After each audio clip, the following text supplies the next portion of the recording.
औज़ुबिल्लाहिमिनश्शैतानिर्रजीम बिस्मिल्लाहिर्रहमानिर्रहीम। मेरा नाम ज़हीर अहमद है, मैं हूँ आपका मैथमेटिक्स का टीचर।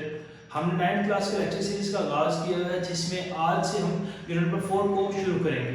प्रीवियस लेक्चर के अंदर हमने यूनिट नंबर 3 को कंप्लीट किया।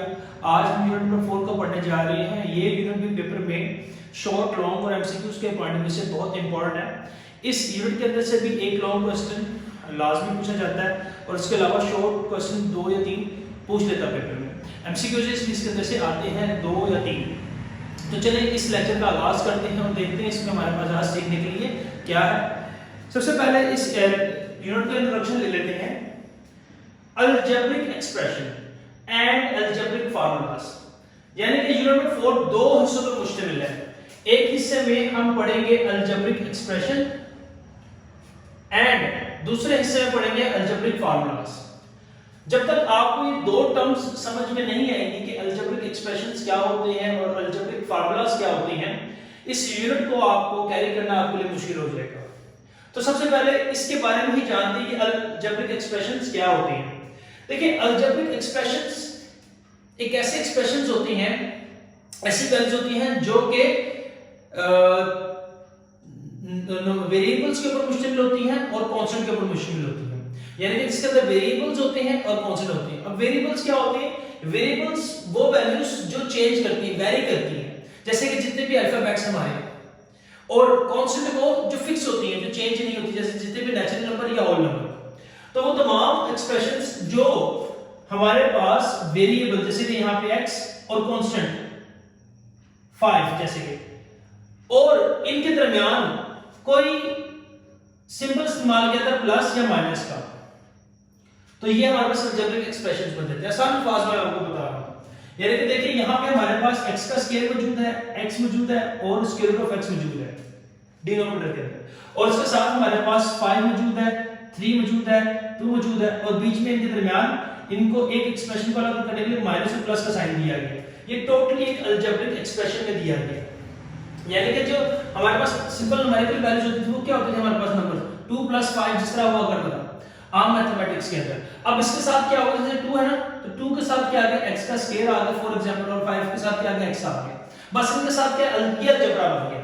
इसमें हुआ क्या, साथ वेरिएबल्स का इस्तेमाल हो गया, इजाफा हो गया। जैसे कि यहां पे 3xy, इसमें xy हमारे पास क्या है, वेरिएबल है, और x 3 हमारे पास क्या है, कांस्टेंट है। यहां पे डिनोमिनेटर में x हमारे पास क्या है, वेरिएबल है, और 3 क्या है, कांस्टेंट है। तो ऐसी सूरत में हमारे पास ये अलजेब्रिक एक्सप्रेशन बन जाएगा। लेकिन एक बात याद रखिएगा, जो भी हमारे पास वेरिएबल हो डिनोमिनेटर के अंदर, किसके अंदर, डिनोमिनेटर के अंदर, वो 0 के इक्वल नहीं होनी चाहिए। देखिए इस केस में हमारे पास x डिनोमिनेटर में है तो ये 0 के इक्वल नहीं होगा। अगर ये होता फॉर एग्जांपल 3xy + 3/√y, तो इस सूरत में हमारे पास y ≠ 0 होना चाहिए था। इनके जो भी डिनोमिनेटर के अंदर होगा वो 0 के इक्वल नहीं हो, ठीक हो गया, वरना ये क्वेश्चन अनडिफाइंड हो जाएगा, सॉल्व नहीं हो सकेगा। तो इसको कहते हैं अलजेब्रिक एक्सप्रेशन। अलजेब्रिक एक्सप्रेशन के अंदर एक आता है पॉलिनोमियल। पॉलिनोमियल क्या होता है, पॉलिनोमियल कहता है p stand for polynomial, px, x के लिए हमारे पास ये चल रहा है एक्सप्रेशन, एक जनरल टर्म लिखी हुई है an x की power n plus an - 1 x की power n - 1 plus an - 2 x की power n - 2 plus s1 so forth। ये कहां तक आ रहा है, a1x प्लस a0 तक आ रहा है। और अगेन an जो हमारे पास वो 0 के इक्वल नहीं होना चाहिए। क्या होता है an, मैं भी आपको बताता हूं। ये पूरा एक पॉलिनोमियल बन जाएगा। पॉलिनोमियल क्या होता है, जिसमें हमारे पास वेरिएबल इस्तेमाल होता है x या y, कोई भी वेरिएबल इस्तेमाल होगा, उसके साथ कोई भी कोएफिशिएंट इस्तेमाल होते हैं, और जो भी वेरिएबल इस्तेमाल होगा, जैसे कांस्टेंट an जो भी लिखा गया है, ये क्या है हमारे पास an हमारे पास क्या होता है, जो n है हमारे पास, n is the highest power of x।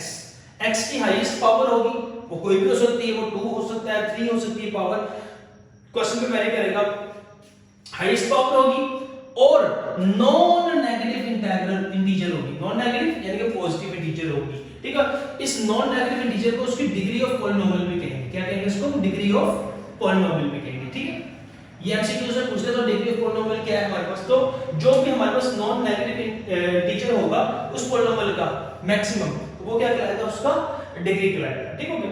और ईच कोएफिशिएंट, हर कोएफिशिएंट जो भी होगा, कोएफिशिएंट क्या होता है, जैसे कि हमारे पास दिया गया 2x का स्क्वायर। इस वेरिएबल के साथ जो सी वैल्यू होती है, मतलब कांस्टेंट जो होगा, उसको कोफिशिएंट कहते हैं। उसको क्या कहते हैं? कोफिशिएंट। अगर कोई भी वेरिएबल स्मॉल हो, जैसे कि यहाँ पे 3xy स्मॉल हो, इस 3xy के साथ जो सा भी कांस्टेंट स्मॉल हुआ, जैसे कि यहाँ पे 3, ये क्या कराएगा? इसका कोफिशिएंट कराएगा। तो वो कह रहा है ईच कोफिशिएंट, हर कोफिशिएंट n का जो भी कोफिशिएंट होगा इज अ रियल नंबर। वो क्या होना चाहिए? Real number. रियल नंबर क्या होता है, इसके बारे में यूनिट नंबर 2 के अंदर हमने बड़ा डिटेल डिस्कशन की है। अगर आपको नहीं समझ में आई तो आप मेरा यूनिट नंबर 2 का इंट्रोडक्शन लेक्चर देख लें, वहां पे आपको समझ में आ जाएगा। रियल नंबर के मुताबिक मैंने डिस्कशन वहां पे बड़ी डिटेल की हुई है। अच्छा, ये रियल नंबर के अंदर होगा। और मजीद बात, कोफिशिएंट ऑफ an का जो भी कोफिशिएंट होगा, जैसे कि मैंने आपको बताया, coefficient of an of the highest power, जो भी हाईएस्ट पावर होगी उसका जो कोफिशिएंट होगा ऑफ x, उसको हम लीडिंग कोफिशिएंट कहेंगे। ठीक है, लीडिंग कोफिशिएंट ऑफ पॉलिनोमियल कहेंगे। उस पॉलिनोमियल का लीडिंग कोफिशिएंट है जो उसको लीड कर रहा है। ठीक है, मैं एक बार फिर रिपीट कर देता हूं। तो ये जो हमारे पास जो भी पॉलिनोमियल हुआ करेगा, उसके अंदर जो n है वो हाईएस्ट पावर ऑफ x होगी।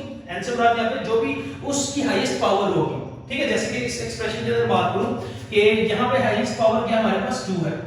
ठीक है, यहाँ पे x की पावर कितना है, यहाँ पे पावर क्या 2 है, यहाँ पे x और y, यहाँ पे x की पावर मैक्सिमम पावर क्या मानना है हमारे पास। तो जो भी हाईएस्ट पावर हुआ करेगी, ये 2 भी हो सकती है पावर, 3 भी हो सकती है, क्यूब स्केयर भी हो सकता है, 4 भी हो सकता है, 5 कुछ भी होगा।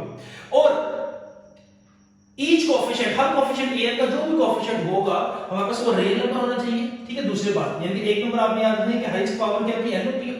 दूसरा, पावर जो भी होगी वो नॉन नेगेटिव होगी, इंटीजर होगी, जिसको हम डिग्री ऑफ पॉलिनोमियल कहेंगे। तीसरी बात कि जो an है, ईच कोफिशिएंट ऑफ an का जो हर कोफिशिएंट है वो रियल नंबर होगा। तीसरी बात। चौथी बात, कोफिशिएंट होगा ऑफ an का कोई जो भी कोफिशिएंट होगा वो हाईएस्ट पावर लाएगा x की। ठीक है, an का जो भी कोफिशिएंट यहां से आएगा वो x की हाईएस्ट पावर होगी। ऑब्वियसली बात है, ठीक है, जो कि हम पढ़ रहे हैं, जिसको हम leading coefficient of that polynomial कहेंगे। ये तो हो गया अलजेब्रिक एक्सप्रेशन के अंदर। अच्छा, अलजेब्रिक एक्सप्रेशन के अंदर एक डेफिनेशन आती है, बहुत ही इंपॉर्टेंट डेफिनेशन है, पेपर के पढ़े हुए, वो है रैशनल एक्सप्रेशन। अच्छा, रैशनल एक्सप्रेशन क्या होती है? एग्जैक्टली वही आता है जो रैशनल नंबर यूनिट नंबर 2 के अंदर हमने पढ़े थे। ठीक है, यूनिट नंबर 2 के अंदर जो हमने रैशनल नंबर पढ़े थे ना, अगर आपको नहीं समझ तो आप यूनिट नंबर 2 के इंट्रोडक्शन लेक्चर को आप देख लें, वहां से आपको चल जाएगा पता रैशनल नंबर क्या होते हैं। तो रैशनल नंबर वो नंबर जिनको हम प्योर क्यू की फॉर्म में लिख सकते हैं। ठीक हो गया, उसके अंदर तो बस नंबर आ जाते हैं ना, नंबर 2 3 4 5 6 इस तरह के, उसके अंदर वेरिएबल्स नहीं आते, लेकिन इसके अंदर साथ वेरिएबल्स आ जाएगा, x या y या z जो भी होगा। ठीक हो गया, तो वो तमाम नंबर्स, वो तमाम algebraic expressions that are written in the form of p x over qx। अब px आपको पता है यहाँ पे न्यूमरेटर लाएगा, और जो नीचे होता है qx that is called a denominator. और याद रखिएगा px और qx जो भी होगा न्यूमरेटर डिनोमिनेटर, इसको पॉलिनोमियल्स होने चाहिए दोनों। ठीक हो गया, ये पॉलिनोमियल्स होंगे। और q, जैसे कि मैंने बताया qx जो डिनोमिनेटर में that is not equal to 0, ये 0 के इक्वल नहीं होना चाहिए। हां, न्यूमरेटर जो px है वो आपका 0 हो सकता है, लेकिन qx 0 कभी भी नहीं होगा, ये इसकी डोमेन के अंदर आ जाता है। डोमेन कहलाती है रिस्ट्रिक्शन, अगर ये 0 होगी तो that function is totally undefined हो जाएगा, और ये ऐसा क्वेश्चन सॉल्वेबल हमारे अंदर कोर्स के अंदर नहीं होगा, बल्कि टोटली सॉल्वेबल नहीं है। तो इसमें px और qx, px इसमें क्या कहलाएगा, न्यूमरेटर कहलाएगा, और qx हमारे पास डिनोमिनेटर कहलाएगा। ठीक है, जैसे कि एग्जांपल यहां पे दिया गया 2x + 1, ये 2x + 1 ये एक हमारे पास एक पॉलिनोमियल है, और 3x + 8 ये दूसरा पॉलिनोमियल है। अब देखिए px over qx, एक न्यूमरेटर ओवर एक पॉलिनोमियल दूसरा पॉलिनोमियल, px और qx की फॉर्म में आ गई, तो ये हमारे पास क्या कहलाएगा, एक अलजेब्रिक रैशनल एक्सप्रेशन कहलाएगा। और यहां पे देखो बताया गया 3x + 8 that is not equal to 0, ये 0 के इक्वल नहीं होना चाहिए। यहां पे अगर हम x की वैल्यू जो पुट करें, कोई भी ऐसी x की वैल्यू यहां पे पुट नहीं करेंगे जिससे ये एक्सप्रेशन 0 बन जाए। ठीक हो गया, और लास्ट बात इसके अंदर जो नोट करने वाली इंपॉर्टेंट बात है, जो भी रैशनल एक्सप्रेशन होगा, the rational expression need not to be polynomial. इस रैशनल एक्सप्रेशन का पॉलिनोमियल होना जरूरी नहीं है। ठीक है, वो पॉलिनोमियल भी हो सकता है या नॉन पॉलिनोमियल भी हो सकता है। तो ये तो एक इंट्रोडक्शन इसके अंदर हो गया कि हमने इसमें क्या क्या पढ़ना। दूसरे नंबर पे इसमें से बहुत ज्यादा एमसीक्यूज से जो पूछे जा सकते हैं वो आपसे डिग्री और पॉलिनोमियल को मतलब पूछ सकता है, और पॉलिनोमियल डेफिनेशन इवन की पूछ सकता है, रैशनल एक्सप्रेशन की डेफिनेशन पूछ सकता है, जब भी डेफिनेशन पूछ सकता है, तो आपको डेफिनेशन के साथ उसकी एग्जांपल भी आनी चाहिए। मैं उसकी डेफिनेशन भी आपके साथ स्क्रीन पे शेयर कर दूंगा। अब मूव करते हैं इसी एक्सरसाइज 4.1 के क्वेश्चन नंबर 2 की तरफ, जो कि एमसीक्यूज के पॉइंट ऑफ व्यू से अहम है, ये एमसीक्यूज के लिए पूछे जा सकते हैं सवाल। ऑल तो ये शॉर्ट क्वेश्चन के लिए नहीं आएंगे, लेकिन एमसीक्यूज के तौर पर पूछे जा सकते हैं। अगर आपको ये बात समझ में आ गई तो इसके अंदर से एमसीक्यूज निकालना कोई बड़ी बात नहीं है। आइडेंटिफाई करें, यानी कि आइडेंटिफाई मतलब शनाख्त करें। अच्छा, किस चीज की शनाख्त करें? वेदर बताए द फॉलोइंग अलजेब्रिक एक्सप्रेशन, ये जितने भी दिए गए चारों ही अलजेब्रिक एक्सप्रेशंस हैं। और अलजेब्रिक एक्सप्रेशन क्या होता है मैंने आपको बता दिया, ठीक है। ये अलजेब्रिक एक्सप्रेशन, जितने भी अलजेब्रिक एक्सप्रेशन है आर पॉलिनोमियल, क्या पॉलिनोमियल है, यस और नो। हमें बस ये बताना है कि ये जितने भी दिए गए हैं हमारे पास अलजेब्रिक एक्सप्रेशन क्या ये पॉलिनोमियल है या नहीं है। तो सबसे पहले देखिए पार्ट नंबर 1 3x का square plus 1 over x minus 5, तो ये अलजेब्रिक एक्सप्रेशन ये जो है ये पॉलिनोमियल नहीं है, क्योंकि इसका एक्सप्रेशन हमारे पास डिवाइड में आ रहा है, ठीक है। इसके बाद सेकंड पार्ट पे आओ 3x का क्यूब प्लस माइनस 4x का square minus x root x, ये भी एक अलजेब्रिक एक्सप्रेशन है तो है, लेकिन पॉलिनोमियल नहीं है, सॉरी। इसी तरीके से थर्ड पार्ट पर आ जाए। थर्ड पार्ट जो होता है x का स्क्वायर माइनस 3x प्लस 2, ये है हमारे पास। और लास्ट पार्ट है 4 3x over 2x minus 1 plus 8, ये भी पॉलिनोमियल नहीं है, ठीक हो गया। तो हमने बताना था कि क्या ये अलजेब्रिक एक्सप्रेशन पॉलिनोमियल है या नहीं है, तो जो थे बता दी, जो नहीं है वो बता दी। ये सारा कुछ इस पे डिफाइन करना। अलजेब्रिक एक्सप्रेशन क्या होता है, पॉलिनोमियल क्या होता है, वहां से आप इजीली आइडेंटिफाई इसको कर सकते हैं। पार्ट नंबर 2 पर आ जाए। पार्ट नंबर 2 कहता है स्टेट, अभी भी बताएं क्या whether the each of the following expressions, क्या दरअसल एक्सप्रेशन इज अ रैशनल और नॉट, क्या ये रैशनल एक्सप्रेशन है या नहीं। अब वही बात, अगर तो आपने यहां से रैशनल एक्सप्रेशन को अंडरस्टैंड कर ली है कि कहीं से भी अगर हमारे पास, अच्छा हमारा न्यूमरेटर डिनोमिनेटर भी क्या होना चाहिए, पॉलिनोमियल होना चाहिए, पहली कंडीशन। दूसरा, डिनोमिनेटर 0 के इक्वल नहीं होना चाहिए, ठीक हो गया। तो अगर दो कंडीशन हमारे पास क्या कर रहा है, टेस्टिफाई कर रहा है, तो ये रैशनल एक्सप्रेशन होगा। अगर टेस्टिफाई नहीं कर रहा, रैशनल एक्सप्रेशन नहीं होगा। तो देखिए हमारे पास इसका part number 3x over 3x plus 5, तो क्या ये रैशनल एक्सप्रेशन है?